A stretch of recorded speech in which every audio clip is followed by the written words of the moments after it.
Hi hello ನಮಸ್ಕಾರ ಎಲ್ಲರಿಗೂ welcome back my YouTube channel. ಇವತ್ತಿನ ವಿಡಿಯೋದಲ್ಲಿ 2024ರಲ್ಲಿ ಒಂದು ಹೊಸ ನೇಮಕಾತಿ ಅಧಿಸೂಚನೆಯಾಗಿದೆ. KPSC ಇಂದ 30/5/2024ರಂದು ಕರ್ನಾಟಕ ಲೋಕಸೇವಾ ಆಯೋಗವು NaN-HK ಅಂದ್ರೆ ಉಳಿಕೆ ಮೂಲ ವೃಂದದ ಒಂದು ಗ್ರೂಪ್ ಸಿ ಹುದ್ದೆಗಳ ಆಗಿರತಕ್ಕಂತಹ RTO ಅಂದ್ರೆ ಮೋಟಾರ್ ವಾಹನ ನಿರೀಕ್ಷಕರು ಒಟ್ಟು 70 ಹುದ್ದೆಗಳಿಗೆ ಮತ್ತು HK ಹೈದರಾಬಾದ್ ಕರ್ನಾಟಕದಲ್ಲಿ ಇರತಕ್ಕಂಥ ಒಟ್ಟು 6 ಹುದ್ದೆಗಳಿಗೆ ಅರ್ಜಿಯನ್ನ ಕರೆದಿದ್ದಾರೆ, ಆನ್ಲೈನ್ ಅರ್ಜಿಯನ್ನ. ಸೊ ಈ ಒಂದು ಅರ್ಜಿಯನ್ನ ಯಾವ ರೀತಿ ಸಲ್ಲಿಸಬೇಕು, ಇದಕ್ಕೆ ಯಾವೆಲ್ಲ ದಾಖಲೆಗಳು ಬೇಕು, ಇದಕ್ಕೆ ಇರತಕ್ಕಂತಹ ನಿಯಮಗಳೇನು ಮುಂತಾದ ಮಾಹಿತಿಯನ್ನ ಈ ಒಂದು ಅಧಿಸೂಚನೆಯಲ್ಲಿ ನಾನು ತಿಳಿಸ್ಕೊಡ್ತಾ ಇದ್ದೀನಿ. ಅದಕ್ಕೂ ಮುಂಚೆ ಯಾರೆಲ್ಲ ಇದೇ ಮೊದಲು ನನ್ನ ಯೂಟ್ಯೂಬ್ ಚಾನಲ್ ಅನ್ನು ನೋಡ್ತಾ ಇದ್ದೀರೋ ದಯವಿಟ್ಟು ಸಬ್ಸ್ಕ್ರೈಬ್ ಮಾಡ್ಕೊಂಡು ಪಕ್ಕದಲ್ಲಿ ಕಾಣುವ ಬೆಲ್ ಬಟನ್ ಮೇಲೆ ಕ್ಲಿಕ್ ಮಾಡಿ ಆಲ್ ಅಂತ ಸೆಲೆಕ್ಟ್ ಮಾಡ್ಕೊಳ್ಳಿ. ಬನ್ನಿ ಹಾಗಾದ್ರೆ ನೋಡೋಣ. ಇಲ್ಲಿ 30/5/2024ರಂದು ಒಂದು ಅಧಿಸೂಚನೆಯನ್ನು ಹೊರಡಿಸ್ತಾರೆ. ಅದೇನಪ್ಪಾ ಅಂತಂದ್ರೆ ಉಳಿಕೆ ಮೂಲ ವೃಂದದ ಗ್ರೂಪ್ ಸಿ ಹುದ್ದೆಗಳಾಗಿರ್ತಕ್ಕಂತಹ RTO ಅಂದ್ರೆ ಮೋಟಾರ್ ವಾಹನ ನಿರೀಕ್ಷಕ ಹುದ್ದೆಗಳಿಗೆ ಒಟ್ಟು 70 ಹುದ್ದೆಗಳು, ಅಂದ್ರೆ ಇದು ಉಳಿಕೆ ಮೂಲ ವೃಂದಗಳಾಗಿರುತ್ತೆ. ಅಂದ್ರೆ NaN-HK ದವರಿಗೆ, ಇಲ್ಲಿ HK ದವರಿಗೆ ಒಟ್ಟು 6 ಹುದ್ದೆಗಳಿಗೆ ಅರ್ಜಿಯನ್ನ ಆನ್ಲೈನ್ ಅರ್ಜಿಯನ್ನ ಕರೆದಿದ್ದಾರೆ. ಇದ್ರ ಡಿಪಾರ್ಟ್ಮೆಂಟ್ ಯಾವುದು, ಇಲಾಖೆ ಯಾವುದು ಅಂತ ನಾವು ನೋಡೋದಾದ್ರೆ ಸಾರಿಗೆ ಇಲಾಖೆ ವತಿಯಿಂದ KPSCಯು ಈ ಒಂದು ಆನ್ಲೈನ್ ಅರ್ಜಿಗಳನ್ನ ಕರೆದಿದ್ದಾರೆ. ಸೊ ಈ ಒಂದು ಆನ್ಲೈನ್ ಅರ್ಜಿಗೆ ಯಾವ ದಿನಾಂಕಗಳನ್ನ ನಾವು ನೋಡೋದಾದ್ರೆ ಅರ್ಜಿ ಸಲ್ಲಿಸಲಿಕ್ಕೆ ಇರತಕ್ಕಂತಹ ಪ್ರಾರಂಭಿಕ ದಿನಾಂಕ ನಾವು ನೋಡೋದಾದ್ರೆ 30/5/2024ರಂದು ಆನ್ಲೈನ್ ಅರ್ಜಿಯನ್ನ ಪ್ರಾರಂಭಿಸಿದ್ದಾರೆ. 30/5/2024ರಂದು ಇದು ಎಷ್ಟು ದಿನಗಳವರೆಗೆ ಇರುತ್ತೆ ನಾವು ಆನ್ಲೈನ್ ಅರ್ಜಿ ಅಂತ ನಾವು ನೋಡೋದಾದ್ರೆ 30/6/2024ರವರೆಗೂ ಕೂಡ ನೀವು ಸುಮಾರು 1 ತಿಂಗಳ ಕಾಲಾವಕಾಶದಲ್ಲಿ ನೀವು ಅರ್ಜಿಯನ್ನ ಸಲ್ಲಿಸಬಹುದಾಗಿದೆ. ಸೊ ಇದಕ್ಕೆ ಆನ್ಲೈನ್ ಪೇಮೆಂಟ್ ಮಾಡಲು ಕೊನೆಯ ದಿನಾಂಕ ಕೂಡ 30/6/2024 ಆಗಿರುತ್ತೆ. ನೆಕ್ಸ್ಟ್ ನಾವು ಈ ಒಂದು ಅರ್ಜಿಯ ಶುಲ್ಕವನ್ನ ನಾವು ನೋಡೋದಾದ್ರೆ ಈ ಒಂದು RTO ಹುದ್ದೆಗಳಿಗೆ ಅರ್ಜಿಯ ಶುಲ್ಕವನ್ನ ನಾವು ನೋಡೋದಾದ್ರೆ GM ಅಭ್ಯರ್ಥಿಗಳಿಗೆ ಇಲ್ಲಿ 600 ರೂಪಾಯಿ ಇರುತ್ತೆ. ಸಾಮಾನ್ಯ ಅರ್ಹತೆ ಅಭ್ಯರ್ಥಿಗಳಿಗೆ ಅಂದ್ರೆ GM ಅಭ್ಯರ್ಥಿಗಳಿಗೆ ಅವರು ಆನ್ಲೈನ್ ಮೂಲಕ 600 ರೂಪಾಯಿಯನ್ನ ಪಾವತಿಸಬೇಕಾಗುತ್ತೆ. ಹಾಗೆ 2A 2B 3A 3B ಸೇರಿದಂತಹ ಅಭ್ಯರ್ಥಿಗಳಿಗೆ 300 ರೂಪಾಯಿ ಅವರಿಗೆ ಆನ್ಲೈನ್ ಫೀಸ್ ಇರುತ್ತೆ. ಅದೇ ರೀತಿಯಾಗಿ ಮಾಜಿ ಸೈನಿಕ ಅಭ್ಯರ್ಥಿಗಳಿಗೆ 50 ರೂಪಾಯಿ ಫೀಸ್ ಇರುತ್ತೆ. ಇದರ ಶುಲ್ಕ ವಿನಾಯಿತಿ ಯಾರಿಗೆಲ್ಲ ಇರುತ್ತೆ ಅಂತ ನಾವು ನೋಡೋದಾದ್ರೆ SC ST ಕ್ಯಾಟಗರಿ 1 ಹಾಗೂ PH ಅಭ್ಯರ್ಥಿಗಳಿಗೆ ಇಲ್ಲಿ ಯಾವುದೇ ರೀತಿಯಾದಂತಹ ಅರ್ಜಿಯ ಶುಲ್ಕ ಇರೋದಿಲ್ಲ, ಅವರಿಗೆ ವಿನಾಯಿತಿ ಇರುತ್ತೆ. ಸೊ ಇದನ್ನ ನಾವು ಒನ್ ಟೈಮ್ ಏನಾದ್ರೂ ಅರ್ಜಿ ಶುಲ್ಕವನ್ನ ಪಾವತಿಸಿದಾದ್ಮೇಲೆ ಅಂದ್ರೆ ಪಾವತಿ ಮಾಡಿದ್ಮೇಲೆ ಯಾವುದೇ ಕಾರಣಕ್ಕೂ ಅವರು ಅದನ್ನ ಹಿಂದಿರುಗಿ ನಮ್ಗೆ ಅಕೌಂಟ್ಗೆ ಹಾಕೋದಿಲ್ಲ. ಸೊ ಇದರ ಒಂದು ಷರತ್ತುಗಳಿದಾವೆ. ಏನಪ್ಪಾ ಅಂದ್ರೆ ಅರ್ಜಿ ಸಲ್ಲಿಸುವ ಮುಂಚೆ ನಾವು ಇದನ್ನ ನೋಡ್ಕೊಳ್ಬೇಕಾಗುತ್ತೆ. ಅಭ್ಯರ್ಥಿಯು ಭಾರತೀಯ ನಾಗರಿಕನಾಗಿರ್ಬೇಕು. ಅಭ್ಯರ್ಥಿಯು ಜೀವಂತ ಪತ್ನಿ, ಒಂದ್ ವೇಳೆ ಪತಿ ಅಥವಾ ಪತ್ನಿ ಹೊಂದಿದ್ರೆ ಎರಡನೇ ಮದುವೆಯನ್ನ ಆಗಿರಬಾರ್ದಾಗಿರುತ್ತೆ. ಅವರು ಗಂಡಾಗ್ಲಿ ಹೆಣ್ಣಾಗ್ಲಿ ಎರಡನೇ ಮದುವೆಯನ್ನ ಅವರು ಹೊಂದಿರಬಾರದು. ಹಾಗೂ ಅಭ್ಯರ್ಥಿಯು ಮಾನಸಿಕ ಮತ್ತು ದೈಹಿಕವಾಗಿ ಸಂಪೂರ್ಣವಾಗಿ ಆರೋಗ್ಯವಾಗಿರಬೇಕಾಗತ್ತೆ ಅವನು. ಇನ್ನು ನೆಕ್ಸ್ಟ್ ಇದರ ನೇಮಕಾತಿ ವಿಧಾನವನ್ನ ನಾವು ನೋಡೋದಾದ್ರೆ ಈ ಪರೀಕ್ಷೆಗೂ ಕೂಡ ಕನ್ನಡ ಭಾಷಾ ಪರೀಕ್ಷೆ ಕಡ್ಡಾಯವನ್ನ ಮಾಡಿದ್ದಾರೆ. ಸೊ KPSC ವತಿಯಿಂದ ಯಾವೆಲ್ಲ ಅರ್ಜಿಗಳನ್ನ ಆನ್ಲೈನ್ ಮೂಲಕ ಕರೆದಿದ್ರು ಅವೆಲ್ಲ ಅರ್ಜಿಗಳಿಗೂ ಕೂಡ 2024ರಲ್ಲಿ ಎಲ್ಲಾ ಪರೀಕ್ಷೆಗಳಿಗೂ ಕೂಡ ಕನ್ನಡ ಭಾಷಾ ಪರೀಕ್ಷೆಯನ್ನ ಕಡ್ಡಾಯವಾಗಿ ಅವರು ಉತ್ತೀರ್ಣರಾಗಿರ್ಬೇಕು, ತೇರ್ಗಡೆ ಆಗಿರ್ಬೇಕು ಅಂತ ಒಂದು ನಿಯಮವನ್ನು ಮಾಡಿದ್ದಾರೆ.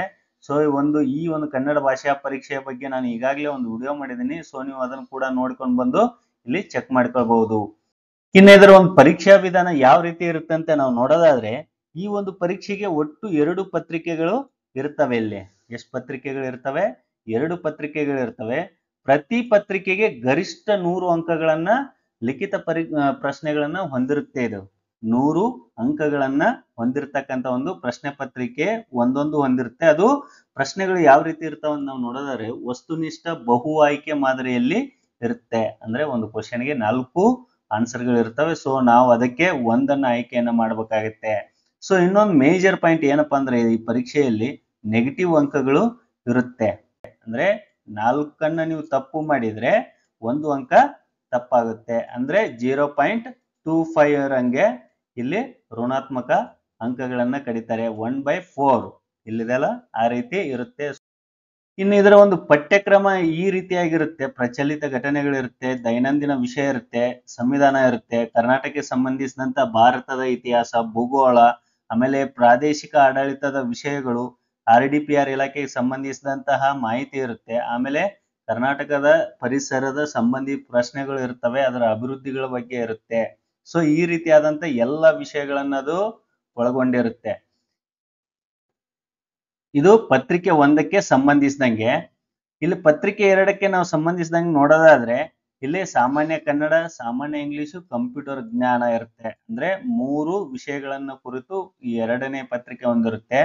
ಕನ್ನಡಕ್ಕೆ 35 ಅಂಕಗಳಿರ್ತವೆ, ಇಂಗ್ಲಿಷ್ಗೆ 35, ಕಂಪ್ಯೂಟರ್ಗೆ 30. ಸೊ ನಾವು ಇತ್ತೀಚಿನ ಎಲ್ಲ ಪರೀಕ್ಷೆಗಳಿಗೂ ಕೂಡ ನಾವು ಕಂಪ್ಯೂಟರ್ ಒಂದು ಜ್ಞಾನವನ್ನು ಹೊಂದಿರೋದು ಅವಶ್ಯಕವಾಗಿರುತ್ತೆ. ಸೊ ಈ ರೀತಿಯಾಗಿ ಮೊದಲ ಪತ್ರಿಕೆ ಸಾಮಾನ್ಯ ಜ್ಞಾನ GK ಪೇಪರ್ ಆಗಿರುತ್ತೆ, 2ನೇ ಪೇಪರು ಸ್ಪೆಸಿಫಿಕ್ ಪೇಪರ್ ಆಗಿರುತ್ತೆ ಪತ್ರಿಕೆ 2.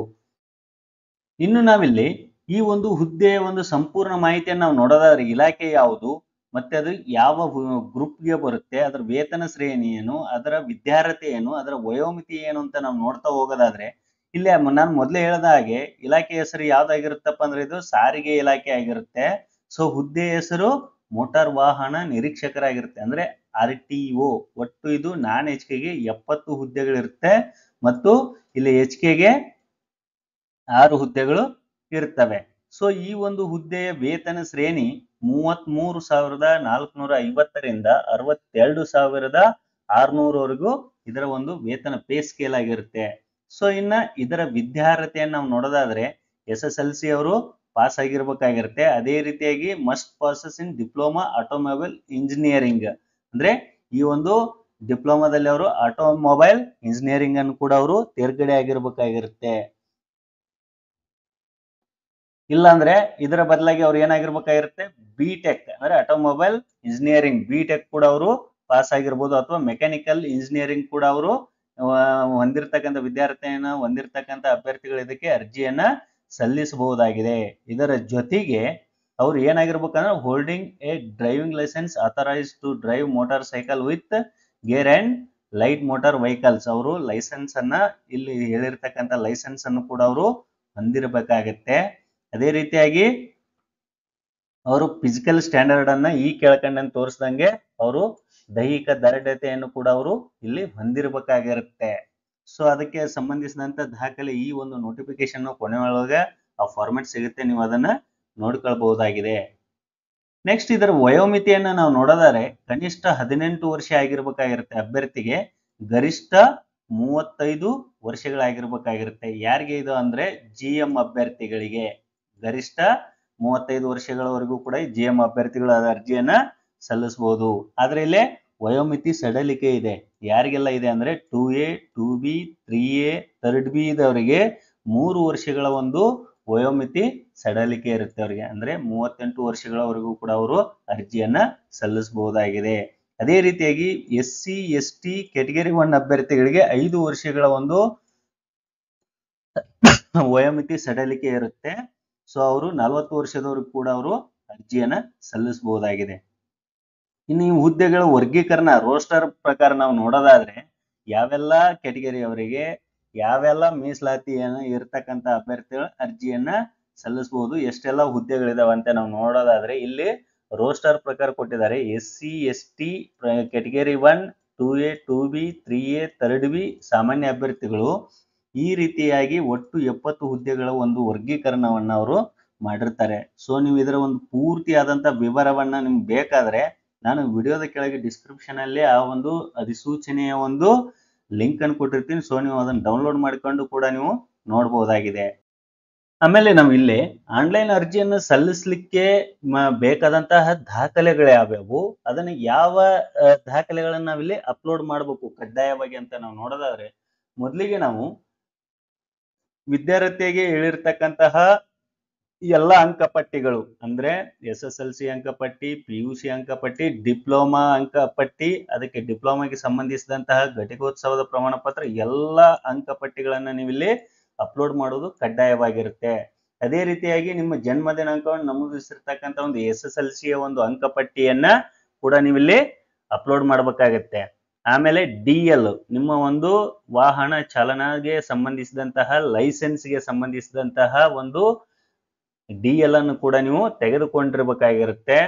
ಅದೇ ರೀತಿಯಾಗಿ ನೀವೇನಾದರೂ ವಯೋಮಿತಿ ಸಡಿಲಿಕೆಯನ್ನು ಕೋರಿದ್ರೆ ಅದಕ್ಕೆ ಸಂಬಂಧಿಸಿದಂತಹ ನೇಮಕಾತಿ ಪ್ರಾಧಿಕಾರದಿಂದ ಪಡೆದಿರತಕ್ಕಂಥ ಪ್ರಮಾಣ ಪತ್ರ ಬೇಕಾಗುತ್ತೆ. SC ST ಆಗಿದ್ರೆ ಅದಕ್ಕೆ ಸಂಬಂಧಿಸಿದಂತಹ ತಹಸೀಲ್ದಾರ್ ಅವರಿಂದ ಪಡೆದಿರತಕ್ಕಂಥ ಪ್ರಮಾಣ ಪತ್ರ ಬೇಕಾಗುತ್ತೆ. ನೀವು ಗ್ರಾಮೀಣ ಅಭ್ಯರ್ಥಿಗಳಾಗಿದ್ರೆ, ಕನ್ನಡ ಮಾಧ್ಯಮದ ಅಭ್ಯರ್ಥಿಗಳಾಗಿದ್ರೆ ನೀವು ಓದಿರ್ತಕ್ಕಂಥ ಶಾಲೆಗಳಿಂದ ಒಂದು ನಿಗದಿತ ಒಂದು ನಮೂನೆಯಲ್ಲಿ ಸಹಿ ಮಾಡಿಸ್ಕೊಂಡಿಟ್ಟಿರ್ಬೇಕಾಗಿರುತ್ತೆ. ಅದೇ ರೀತಿಯಾಗಿ PH ಆಗಿದ್ರೆ ನಿಮ್ಮ ಒಂದು DHO ಇಂದ ಪಡೆದಿರ್ತಕ್ಕಂಥ ಒಂದು ಪ್ರಮಾಣ ಪತ್ರವನ್ನು ಕೂಡ ನೀವು ಕೊಡಬೇಕಾಗತ್ತೆ. ಅದೇ ರೀತಿಯಾಗಿ ನೀವು PDP ಆಗಿದ್ರೆ, ಯೋಜನಾ ನಿರಾಶ್ರಿತರಾಗಿದ್ರೆ ಅದಕ್ಕೆ ಸಂಬಂಧಿಸಿದಂತ ಪ್ರಮಾಣ ಪತ್ರ, ಆಮೇಲೆ ಟ್ರಾನ್ಸ್ಜೆಂಡರ್ ಆಗಿದ್ರೆ, ತೃತೀಯ ಲಿಂಗದ ಅಭ್ಯರ್ಥಿಗಳಾಗಿದ್ರೆ ಅದಕ್ಕೆ ಸಂಬಂಧಿಸಿದಂತಹ ಪ್ರಮಾಣ ಪತ್ರಗಳನ್ನ ನೀವು ತೆಗೆದುಕೊಂಡು ಇಲ್ಲಿ ಅಪ್ಲೋಡ್ ಮಾಡಬೇಕಾಗತ್ತೆ. ಸೊ ಈ ರೀತಿಯಾಗಿ ನೀವು ಈ ಒಂದು ಆನ್ಲೈನ್ ಅರ್ಜಿಯ ಒಂದು RTO ಅಂದ್ರೆ ವಾಹನ ನಿರೀಕ್ಷಕರ ಹುದ್ದೆಗಳಿಗೆ ಯಾವ ರೀತಿ ಅರ್ಜಿಯನ್ನು ಸಲ್ಲಿಸಬೇಕು, ಯಾವ ರೀತಿ ವಯೋಮಿತಿಯನ್ನ ಇರಬೇಕಾಗತ್ತೆ, ಎಲ್ಲ ಮುಂತಾದ ಮಾಹಿತಿಗಳನ್ನ ಈ ವಿಡಿಯೋದಲ್ಲಿ ನೀವು ನೋಡಿದ್ರಿ. ಈ ವಿಡಿಯೋ ಒಂದು ವೇಳೆ ನಿಮ್ಗೆ ಇಷ್ಟ ಆಗಿದ್ರೆ ದಯವಿಟ್ಟು ಲೈಕ್ ಮಾಡಿ, ಶೇರ್ ಮಾಡಿ, ಹಾಗೆ ಸಬ್ಸ್ಕ್ರೈಬ್ ಮಾಡಿ ಅಂತ ಹೇಳ್ತಾ ಎಲ್ಲರಿಗೂ ವಂದನೆಗಳು.